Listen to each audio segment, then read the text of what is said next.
It's really good. This is a pumpkin cream cold brew from Coffee Bean and Tea Leaf, not Starbucks. Coffee Bean. That's because Coffee Bean is better. Don't at me. I'm not sponsored by Coffee Bean, but Coffee Bean, are you listening? Hey guys! We've been talking a little bit about songwriting, a little bit about theater, that sort of thing, but I love comedy too. Maybe it's the caffeine talking, I don't know, but I was like, hey, let's teach people how to be funny. Like me. I'm so sorry, but also I'm not sorry at all. So for those of you who don't know me, hi, my name is Ava Britton, spelled wrong both times, and I love the performing arts. Specifically, I do musical theater, and within musical theater, such as right now, I tend to play comedic roles of sorts. So currently I'm playing Karen the computer in SpongeBob, who has lots of room to improv and has a lot of comedic scenes with Plankton. So I thought, hey, while I'm in it, I might as well talk about the little like subconscious things that comedic actors do that make their scenes funny, I guess. I'm not an expert by any means, I'm just someone who's played a number of comedic characters. I've been on improv teams before. Also, I am hyper analytical and I love analyzing sitcoms and comedy sketches and see how they make their stuff funny. I'm a lot of fun at parties, in case you can't tell. I thought today we'd talk specifically about comedic timing and like, what is it? And how can one incorporate it into their life? I am so sorry.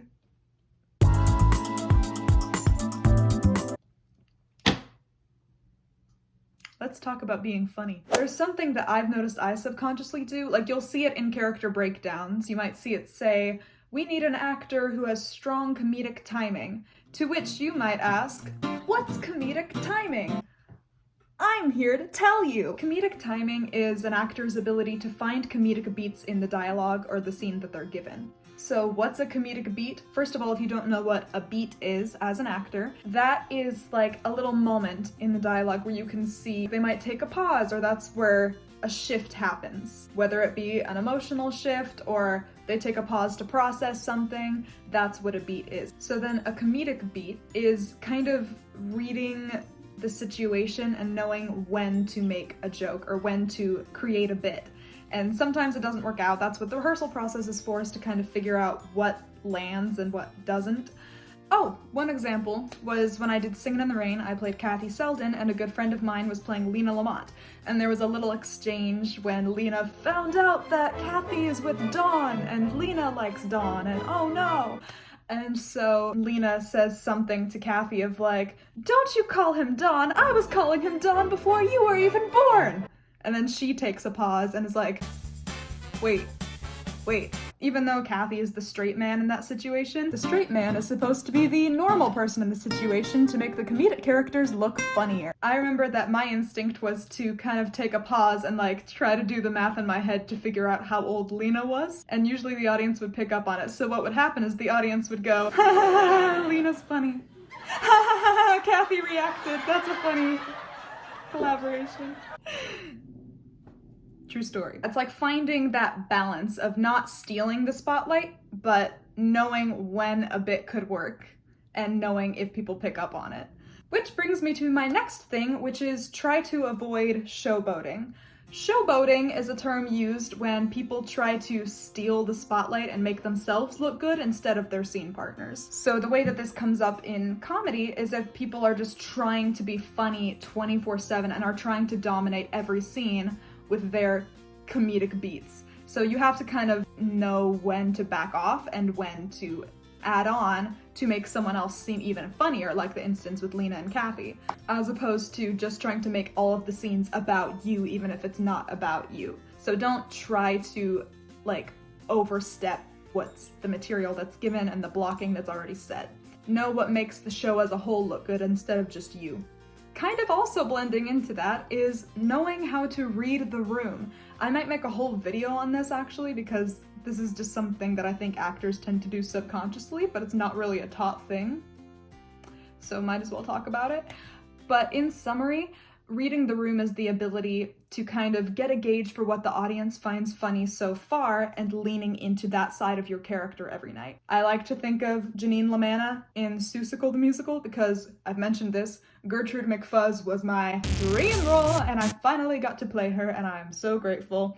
But I remember 12-year-old Ava would watch the video of her on closing night of Seussical on Broadway doing her big song, All For You. And it's like every performance clip you'd see, she was playing the song differently. Most of the time she would be a bit more exhausted or look at all that I did for you, oh my gosh. And then on closing night, she decided to really play into the aggression. That's because she noticed that she did like a little vocal growl once towards the beginning of the song and the audience ate it up.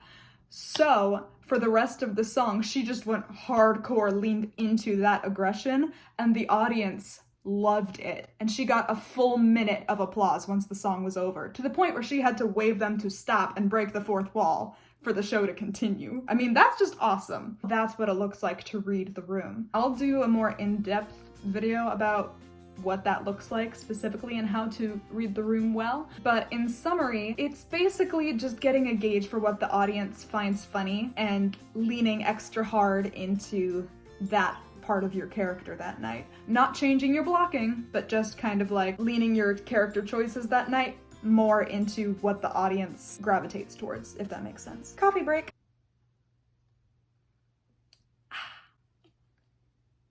Perspiration. Can coffee perspire? Is that accurate? I don't. Something else that I kind of learned the hard way, well, not the hard way, but like I was a dumb 12-year-old and my first lead was comedic. Make sure that your comedic choices fit the character instead of you changing up the character's body language or whatever to be funny. Yeah, I feel like that's pretty straightforward. A really big thing that kind of wraps this all up, and I kind of touched on it a couple times already. Learn how to tell the difference between when you should play into the less is more type comedy versus when you should do the in-your-face slapstick whatever. So even though I do play a lot of comedic roles, I've also played quite a few more serious, down-to-earth characters as well. They kind of bleed into each other a little bit.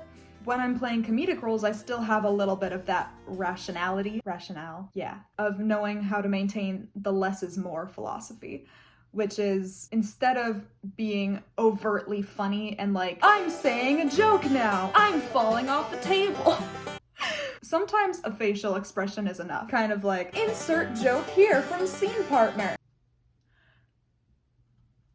That could be enough to make the audience laugh. Or, here's an example of being overtly funny. Insert joke from side character again.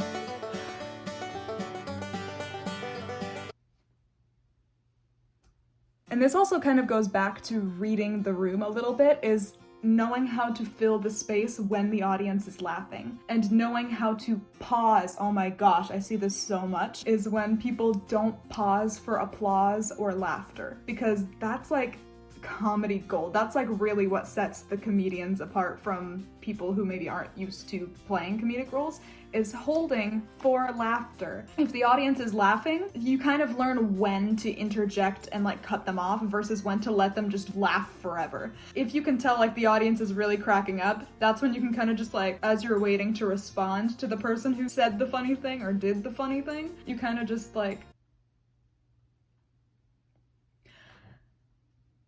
make your reaction longer, but again, know when to like really play into it versus like if you're the straight man, that's when I do smaller facial expressions and like that moment of like, do I correct them?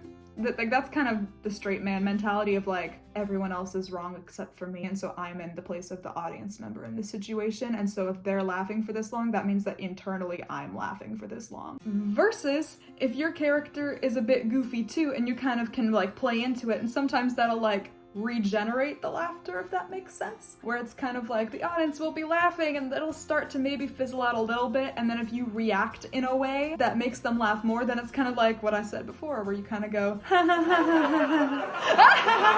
then it becomes like an audience inside joke for the rest of the night, and the audience loves to be in on the inside jokes.